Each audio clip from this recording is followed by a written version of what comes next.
Welcome into Sports Zone, everyone. I'm Sports Director Matt Dowell. We begin tonight by honoring a Gamecock legend. South Carolina fans saying goodbye to an icon today as Gamecock football great Steve Taneyhill died today at the age of 52. The former Gamecock quarterback was a star for South Carolina from 1992 to 1995 and made a mark both with his play and with his swagger. He finished as the school's all-time leader in completions with 753 and passing touchdowns at 62. He helped usher the Gamecocks into their SEC era, showing that the Gamecocks could compete in this league, and he did so with his famous mullet that became an iconic look for Taneyhill. He also led South Carolina to their first bowl victory in program history in 1994, defeating West Virginia in the CarQuest Bowl. Taneyhill was inducted into the South Carolina Athletics Hall of Fame in 2006. After his time with the Gamecocks, he became a state championship winning high school coach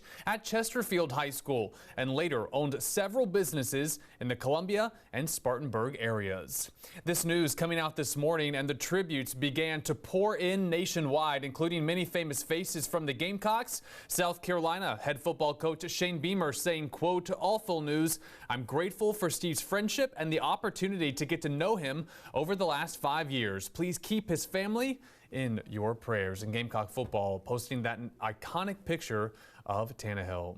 The tribute's not just from here in the Midlands, but also from the upstate, as Taneyhill was a huge part of the Clemson-South Carolina rivalry and is part of numerous iconic moments in that matchup. Clemson is preparing for the Pinstripe Bowl next weekend, but they had Taneyhill on their minds today. At his press conference to preview the Pinstripe Bowl, Clemson head coach Dabo Swinney taking time to honor the legacy of Steve Taneyhill. It is a very lengthy answer from Dabo, but the story he tells is worth listening to as he pays immense respect and tribute to the Gamecock legend. I actually got a text this morning from Hunter Helms' dad.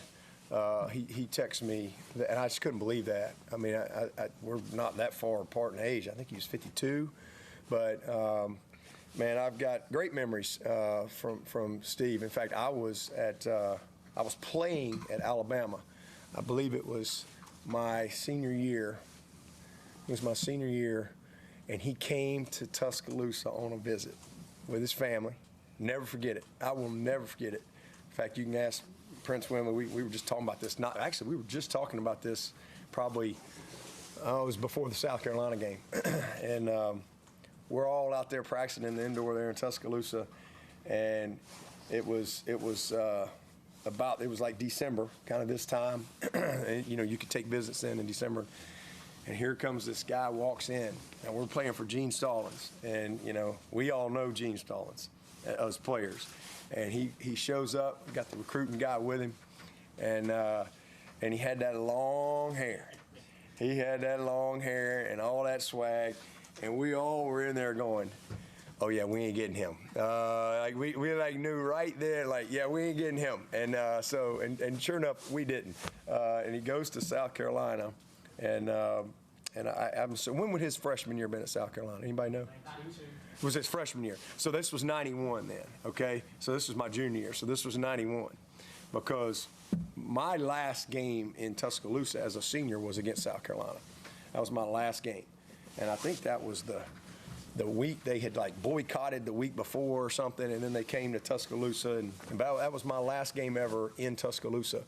Had a couple catches in that game, but I just remember that, and Steve was on the team then, and then, you know, I have no idea where life's going to take you. Fast forward, I end up at Clemson, and he ends up becoming a high school coach, and he was at a couple different places. He was up on Highway 9. I want to say he was at Chesterfield, or not Sherrall, but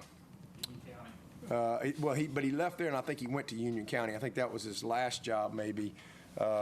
But he had a couple jobs. He's a state championship coach. He was Gaines Adams' coach when he got into coaching. He was coaching like 8-man football, and he coached Gaines Adams. And he's one of the main reasons, you know, that we got Gaines Adams, because he reached out and you know, helped get him here. But my point is as an assistant, I started going out on the road recruiting for Clemson, and he was a high school coach. So I got to know him, And I really like Steve. I mean, he's a really good guy, huge personality, very, very good football coach. And, man, I really kind of just, took my breath away a little bit. But I prayed for his wife this morning because Helms asked me to. And so just, prayers with all the Taneyhill family, all the South Carolina people who loved him as a player, because he's one of the greats in this rivalry for sure, and definitely left an impact with a lot of people in who he was. So thankful that I got a chance to know him as well. That was the end of Dabo Swinney's press conference, a really lengthy but really special tribute from the Clemson head coach. You can read more about the legacy of Steve Taneyhill on our website at wach.com.